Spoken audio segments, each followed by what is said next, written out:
দীর্ঘদিন সংসার করবার পরে একদিন আমার নবী খাদিজাতুল কুবরা লক্ষ্য করে দেখে আমার নবী বসে বসে কাঁদতেছে। এবার খাদিজাতুল কুবরা বলে, কিরে মুহাম্মদ, ও আমার স্বামী, ও আমার নবী, আপনি কেন কাঁদেন? কি দুঃখ মনে পড়েছে? আমার নবী বলে, খাদিজা, এ সময় আমার মা আর আব্বার কথা মনে পড়েছে। আমার নবী মা বাবার কথা যখন মনে হয় আমার নবী বসে বসে কাঁদে।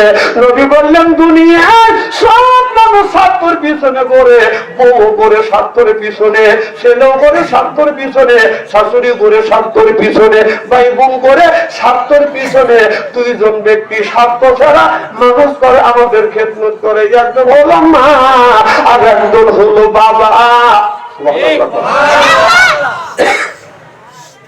আল্লাহ বলে, অকদা রব্বুকা, হে বান্দা আমার সত্য করো, আল্লাহ তাআবুদু, আমার গোলামি করো, ইল্লাহু, আমার বন্দেগী করো, আবিল ওয়ালিদাইনি ইহসানা।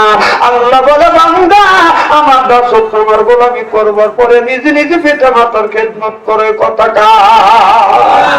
সুবহানাল্লাহ। খালি বাপ মার খেদমত করার কথা আল্লাহ বলছে।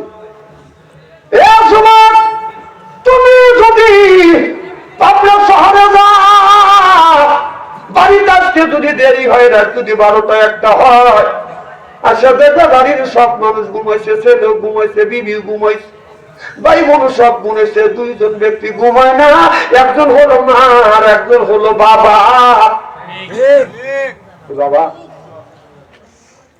ওই মা স্বামীকে বলে, আমার ছেলে আব্দুল সালাম আর শহর থেকে আসে নাই, আপনি যান, ছেলেটা ভয় পাবে। বাবা বুড়া মানুষ আস্তে আস্তে আগাবায়, যার শুধু সাক্ষাৎ হয় তারে বলে, তুমি আমার ছেলের সাথে থাকছো, তোমরা বাসায় আসছো, আমার ছেলে আব্দুল সালাম কই কয় দেখি নেই। বাবা 3টা স্তর মনে মতন দ্বারা থাকে, দীর্ঘ সময় থাকার পর মনে মনে চিন্তা করে অন্য রাস্তা দিয়ে মনে হয় ছেলে বাসায় গেছে। দৌড়া বাড়ি যায়, যা ডাকতে বলে আব্দুল সালামের মা। যেই আব্দুল সালামের মা বলে ডাক দিচ্ছে, মা দরজা খুলিয়ে দৌড়াইছে, বলে, কো আমার বেটা আব্দুল সালাম।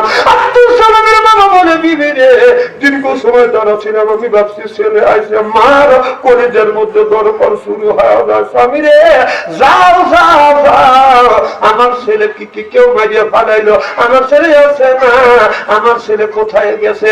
ওই বাবা ছেলেকে খোঁজার জন্য যায়, আর ওই মা খাবার না খাইয়া খাবারটা লেপের মধ্যে তোষকের মধ্যে রেখে দেয়, খাবার যেন ঠান্ডা না হয়, ছেলের খাইতে যেন কষ্ট না হয়। এটা হলো মা আর এটি হলো বাবা। বাবা বাবাকে কি নিয়ামত, আর মা যার কি নিয়ামত। যার মা নাই তার কলিজে আঘাত লাগবে, চোখে যদি পানি আসে, ওই মানুষটার চোখে পানি আছে। যার মা বাবা মারা গেছে সে জানে আমার মাথার উপরটা 2টা ডালই নাই কে। বাবা, আমি জানি আমার বাবার কথা, আমি জানি আমার মার কথা। আমার আব্বা 97 বছর পর্যন্ত এই জমিনে বেঁচে ছিল, আর আমার মা 112 বছর পর্যন্ত এই জমিনে জীবিত ছিল। আমার ভাইয়ের আমার, আমি যখন আপনাদের মামলায় আসি তখন তো গাড়ি নিয়ে আসি নাই, ভাঙে ভাঙে আসছি। আমার বাবা, আমি যখন ব্যাগ দিয়ে বের হচ্ছি, আমার বাবা পিছ আসছে, এসে বলছে, না তো কয়টায় আসবে? আমি বলছি 12টায় আসবে, আবার বলছে কয়টায় আসবে? 12টা। বারবার বাবা জিজ্ঞেস করছে। আবার যখন আসছি, মা পুরো মানুষ গেটের সামনে দাঁড়াইছে, আমি অনেক দূরে আর বুড়াইয়া যাইয়া দেখি এখনো পর্যন্ত মা গেটের মধ্যে থেকে মাথা বের করে আমার দিকে তাকিয়ে আছে। আজকে আসলাম, গেটের সামনে বসলাম, দাঁড়াইলাম, গেটের দিকে তাকা দেখি মা নাই, গেটের দিকে আর কেউ, গেটের সামনে দাঁড়াইয়া কেউ আমার দিকে ছায়া রয় নাই। একজন ব্যক্তি গেটের পাশে দাঁড়া থাকছে, আমার দিকে তাকিয়ে থাকছে, তিনি হলো মা, আর পিছনে পিছনে রাস্তা আগা দিছে, তিনি হলো বাবা। হেঁটে গেছি মাঠের মধ্যে দিয়ে, শীতের মধ্যে দিয়ে হাঁটতে হাঁটতে পায়জামা ভিজে গেছে, জামা ভিজে গেছে, মাঠের মধ্যে হেঁটে গেছি, কনকনা শীত, তাও বাঁকা হয়ে গেছে। বাবার আজ 11টার থেকে শুরু করে 1টা পর্যন্ত দাঁড়া থাকছে 3 রাস্তার মধ্যে। 12টায় আসি নেই, 1টায় আসি নেই, 2টা যখন বাজছে এসে দেখে তিন রাস্তার মধ্যে কোন কুয়াশা, বাবা বাদন দ্বারা আছে পাতলা পাঞ্জাবি গায়ে দিয়া, হালকা একটা চাদর গায়ে দিয়ে, বাবা ফুমান বাতাস, মৃদু মৃদু বাতাস, কোন কুয়াশা, বাবা ঠক ঠক ঠক ঠক করে কাঁপতেছে। বাবার হাত ধরিয়ে দেখি বাবা তিন রাস্তার মধ্যে দাঁড়াইছে। কি বাবা আপনি কখন ধরে দাঁড়া আছেন? বাবা কয় 11টার থেকে শুরু করে রাত 1টা 2টা পর্যন্ত তোমার জন্য অপেক্ষা করতেছি। আমি বললাম বাবা আপনার কষ্ট হয়? বাবা বলে ভেতরে কষ্ট হয় না, যখন তুমি এসে বাবা বলে ডাক দাও আমি বাবা আমার কষ্ট দূর হয়ে যায়।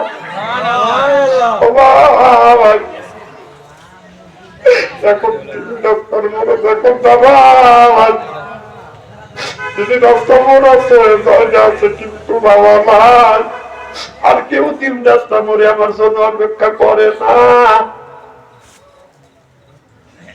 আর অপেক্ষা করে যিনি অপেক্ষা করছে তিনি বাবা।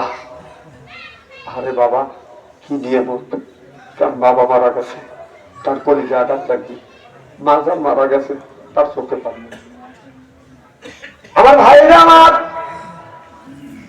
বাবা মৃত্যুর পর আমি মার কাছে যাই, মাপুরে যখন আছে মার পায়ে হাত থেকে এরকম করে তোমাদের মোল্লা আলী কারিম রহমাতুল্লাহ আল্লাহ বললেন কেউ যদি মা বাবার পায়ে পাঁচা হাত থেকে যদি চুমা খায় সেজন্য আল্লাহ জান্নাতের খাম্বায় চুমা খেলো খেদমতে মা দরপে দান কোন ইখতিয়ার তাছে বিয়ের মালে দৌলত বক্তিয়ার তাছে বিয়ের মালে দৌলত বক্তিয়ার সিল্লা কম সুবহানাল্লাহ। বাবা মারে কষ্ট দিও না, বাবারে কষ্ট দিও না। আমি দেখছি আমি রাত 2টা 3টা বাসায় গেছি, ঝিমঝিম ঝিমঝিম ঝাঁঝা, কেউ জেগে নাই। বিবি ঘরে দরজা হাত দিছি, দরজা শক্ত, ছেলে ঘরে দরজা হাত দিছি, দরজা শক্ত। বাইদের ঘরে দরজার পাশে গেছি, খবর না। বৃদ্ধ আম্মা দরজা হাত দিছি, দরজা খুলে গেছে। দয়া দেখি মা দুঃখিনী এখনো ঘুমায় নাই। মা বলে যখন ডাক দিছি মা অমনি লাফা উঠছে, বেটা আসছো, অমনি জড়া ধরছে, কপালে চুমা দিছে। মা কই ব্যাপারে আমার কাছে ঘুমাও। মা যদি বৃদ্ধ ছেলে যদি 50 বছর বয়স হয়, মা যদি বেঁচে থাকে মায়ের কাছে, ছেলে কিন্তু শিশু শিশুই থাকে।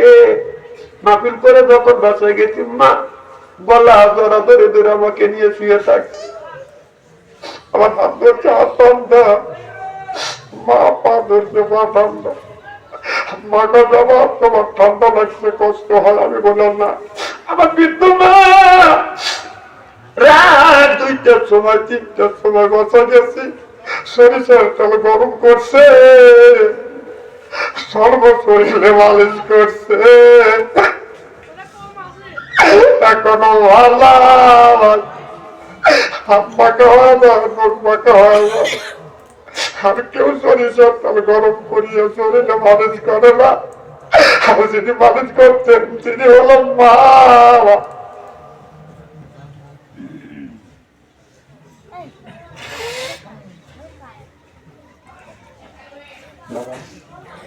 মারে কষ্ট দেয়, বাবার কষ্ট দিয়ে, মা বাবার যদি কষ্ট দিয়ে থাকে আজকে রাতেই যায় মা বাবার পাও ধরে কাঁদবে, মা আমাকে মাফ করে দেন।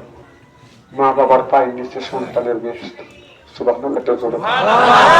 আর স্বামীর খেদমতে স্ত্রীর বেহেশত। আর বিবির কথা শুনে ওই মারে আমরা কষ্ট দিই। আহারে কেমনি বিবির কথা শুনে মা বাবা কষ্ট দিই। বিয়ের আগে মা বাবার সাথে সম্পর্ক থাকে, ভাইয়ের সাথে সম্পর্ক থাকে, বোনের সাথে সম্পর্ক থাকে। বিয়ে করে 6 মাস না হইতে হইতেই বউ কি যে বালিশ মন্ত্র দেয়, মার থেকে ভিন্ন করে দেয়, বাবার থেকে ভিন্ন করে দেয়। আছে না? না আমার ভাইরা, আমার মা নাই, বাবা নাই। ওই মা পৌষ মাসে শীতের দিনে ডাকি প্রসব করে দিছি, বুকে নিয়ে ঘুমাইছে, প্রসব করে দিছি। ওই মা 5টা কাপড়, বাবা 3টা কাপড় নিয়ে ঘুমিয়ে আছে। কেমন করিয়া ঘুমাইয়া রইছ আব্বা অন্ধকার আরে শীতে রদিন দাম দাম মাটিতে বাঁচিতে রদিন ঠান্ডা মাটিতে আমার রইস কেমনে তুমি ঘুমাইয়া দিনে রোবর রাত্রি আসিল আবার এখনো ফিরা কেমনে রইলে না দিনে রোবর রাত্রি আসিল আমার বাড়িতে আইসা তোমার দেখা পাইলে আমার কেমন করিয়া ঘুমায়া রইস আমার অন্ধকার আরই পাবরে কেমন করিয়া ঘুমায়া রইস আমার অন্ধকার আরই পাবরে শীতে রবিন ঠান্ডা মাটিতে আবার রইস কেমনে তুমি ঘুমাইয়ালে পোনাই বা আলিস নাই ঘুমালে পোনাই বা আলিস নাই ঘুমাবা অন্ধকার রইস ঘুমাইয়া মা 5টা কাপড় আর বাবা 4টা কাপড় নিয়ে বাদাম শুয়ে আছে। দেখবেন যেদিন বাবা মারা গেছে, আরে আমার বাবা মারা গেল, আমি যেদিন বাবা গোসল রুমে নিয়ে গেল, আমি জামা খুলে দেখি বাবা শরীরে কিছু নেই, শুধু 4টা হাত। আমাদের মানুষ করতে গিয়ে বাবা কষ্ট পর্যন্ত নিতে পারে, মা শরীরে কিছু নিতে পারে না। আমাদের জন্য কষ্ট করে করে খাটাখাটনি করিয়া মা বাবা 4টা হার আর 3টা কাপড় আর 5টা কাপড় নিয়ে ওই মা বাবা কবরের মধ্যে ঘুমিয়ে আছে। কেউ যদি মা বাবার জন্য যদি দান করে, আল্লাহ নবী বললেন দানের দৌলতে মা বাবা কবরের গরাজাত মাফ করে দেয় কে? একজন ব্যক্তি বলেন হুজুর আমার মা নাই, আমি মার জন্য 10,000 টাকা দেন। একজন বলে হুজুর আমি 20,000 টাকা দিব। একজন বলে হুজুর আমি 5,000 টাকা দিব। একজন বলে হুজুর মা বাবা কবরে আমি 2,000 টাকা দিব। একজন বলেন হুজুর মা বাবা কবরে আমি 1,000 টাকা দিব। 1,000 টাকা, 2,000 টাকা, 5,000 টাকা, আমি 10